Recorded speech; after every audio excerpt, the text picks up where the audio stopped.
यानी आमने सामने की लड़ाई शुरू हो गई दिल्ली के बीच और बीजेपी के बीच दिल्ली में और आम आदमी पार्टी के बीच। अब ऐसे में हमने दो नेताओं से बारी बारी से बात की। हरीश खुराना से कुछ देर पहले, जो कि बीजेपी के नेता हैं, दिल्ली के बड़े नेता हैं, उनसे हमने बात की। और मेरा पहला सवाल जो मैंने उनसे पूछा वो यही था कि जितना प्रदूषण दिवाली पे नहीं फैला, हम लोग को खुश होना चाहिए था, उससे ज्यादा तो राजनीति आज दिन भर में हो गई। गोपाल राय साहब का कहना था कि बीजेपी के लोगों ने पटाखे चलवाने के लिए उकसाया है। हरियाणा और यूपी में पटाखे आसानी से मिल रहे थे। क्या कहना चाहेंगे आप?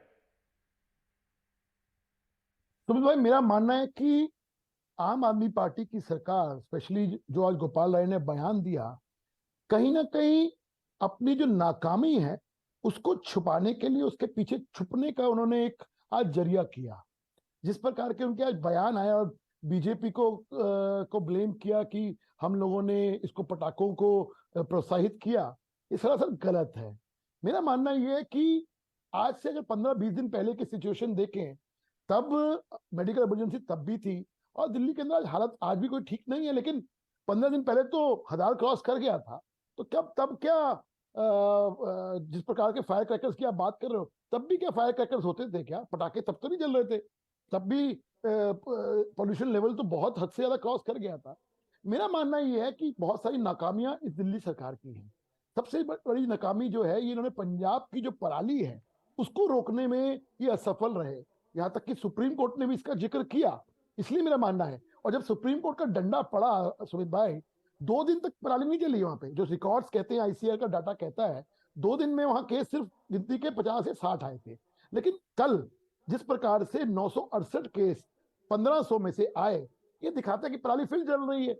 सबसे बड़ा जो कारण अक्टूबर नवंबर दिसंबर में जो दिल्ली की पॉल्यूशन का होता है, उसमें एक सबसे बड़ा कारण पराली का होता है। दूसरा सबसे बड़ा जो कारण होता है वो व्हीकल एमिशन होती हैं, और तीसरा कारण होता है धूल मिट्टी। मैं इस सरकार से सवाल पूछना चाहता हूं सुमित भाई कि 12 साल के अंदर डीटीसी में एक भी बस नहीं खरीदी। 12 साल में, ये रिकॉर्ड पे कह रहा हूं मैं, जिसमें 10 साल तो अरविंद केजरीवाल की सरकार को हो गए। आप मुझे बताइए, 700 बसें, इलेक्ट्रिकल बसें पिछले 1 साल के अंदर आई, वो भी केंद्र सरकार ने दी। आपने अपना योगदान क्या किया इधर डीटीसी बस खरीदने के अंदर? और आप एक्सपेक्ट करते हो कि दिल्ली की जनता पब्लिक ट्रांसपोर्ट को यूज करे? आज दिल्ली के अंदर 1 करोड़ से ऊपर व्हीकल हो गए हैं। आपने उसको रोकने के लिए कुछ नहीं किया 10 साल के अंदर। उसके बाद आप 7 साल से हम सुन रहे हैं कि मैकेनिकल स्वीपर्स आ रहे हैं, मैकेनिकल स्वीपिंग होगी और दिल्ली के अंदर धूल मिट्टी नहीं उड़ेगी। क्या हुआ उसका? तो मेरा मानना यह है कि अपनी जो खींच है, जो सुप्रीम कोर्ट से इनको झाड़ पड़ी पराली को लेके और दिल्ली में प्रदूषण को लेके जो नाकामी है, उसको छिपाने के लिए कहीं ना कहीं वो बीजेपी ब्लेम कर रहे हैं और कुछ नहीं है। जो बयान मनोज तिवारी और कपिल मिश्रा, आपकी पार्टी के नेताओं की तरफ से आए हैं कि आम आदमी पार्टी की सरकार तो हिंदू विरोधी है, सनातन विरोधी है, जो पटाखे जला रहे हैं वो बहुत अच्छा काम कर रहे हैं, इस तरह के बयानों की क्या आपको लगता है कि कोई ज़रूरत थी? देखिए, हम माने या ना माने, सबसे बड़ा त्योहार क्या है हिंदुओं का? वो है दिवाली। और उसके ऊपर अगर खुशियों में अगर लोग, मैं मानता हूं कि पटाखों एक बहुत बड़ा इनको खुशियां मनाने का पिछले कई सालों से, आज से थोड़ी है। हम तो जब से मैं राजनीति में आया हूं या जब से मैं पैदा हुआ, हम तो देखते आ रहे हैं कि पटाखे हम जलाते थे। लेकिन जिस प्रकार का विरोध होता है कि सिर्फ और सिर्फ दिवाली पर क्योंकि पटाखे एक कारण है, वो कहीं ना कहीं सेंटिमेंट को हट करने वाला भी होता है। मेरा मानना यह है कि अपनी गलतियों को आप ठीकरा, जो हमारे गलतियों का ठीकरा आप हमारे पर फोड़ते हो कि क्योंकि दिवाली है इसलिए सब कुछ हो रहा है।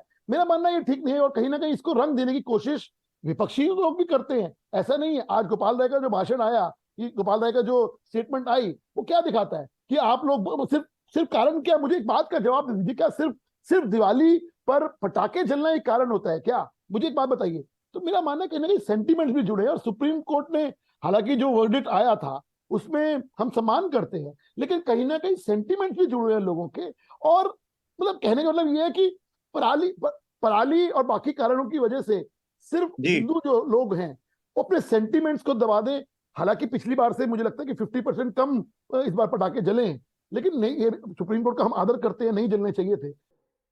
सुप्रीम कोर्ट की बहुत सख्त टिप्पणी थी दिल्ली के खिलाफ, हरियाणा के खिलाफ, पंजाब के खिलाफ। इस सख्त मनाही थी कि पटाखे नहीं चलने चाहिए। इसके बावजूद भी आप कह रहे हैं पटाखे चले, हिंदुओं ने चलाए, हम तो पटाखे चलाएंगे, इस तरह के बयान दिए। कपिल मिश्रा साहब का जो ट्वीट है, केवल पटाखों से वायु प्रदूषण होता है, क्या ये उचित है? क्या आपको लगता नहीं कि वायु प्रदूषण पर कार्रवाई करनी चाहिए सबको? मैंने क्या बोला? आग दोनों तरफ से जलती है मेरे भाई। आग ही कोई एक तरफ से नहीं हो रही कि आपने शुरुआत आपने करी। शुरू से अरविंद केजरीवाल की सरकार बार बार ये भाषण दे रही है कि हम तो पटाखों पर बैन लगाएंगे, और सबसे पहले पटाखों पर बैन लगाया किसने? इन लोगों ने लगाया। अरे पहले आप समझ तो लीजिए कि मूल कारण प्रदूषण का क्या है। सवाल यही है, आपकी नाकामियों की वजह से एक हिंदू त्योहार को ही ऑब्जेक्शन क्यों उठता है? अब मैं बोलना चाहूं तो ये भी कह सकता हूं कि प्रदूषण तो जब बकरा ईद आती है तो जब बकरा तो काटे जाते हैं तब प्रदूषण नहीं होता क्या? क्या उसके खून जो उसकी वजह से नहीं होता? मैं उसमें नहीं जाना चाहता, लेकिन सवाल सिर्फ ये है, आज दिल्ली की सरकार नाकाम हुई है और पिछले कई सालों से नाकाम हुई है। उसकी वजह से जो है, मुझे लगता है कि दिल्ली के लोगों को नहीं भुगतना चाहिए। और लेकिन मैं आपको एक प्रॉमिस करता हूं आज सुमित भाई, 2025 में जब हमारी सरकार आएगी ना, प्रदूषण भी कम होगा और लोग पटाखे भी जलाएंगे, ये हम एश्योर करते हैं। चलिए, शुक्रिया हमसे बात करने के लिए हरीश खुराना जी। जो जो तमाम बातें हरीश खुराना ने हमको की हैं, हम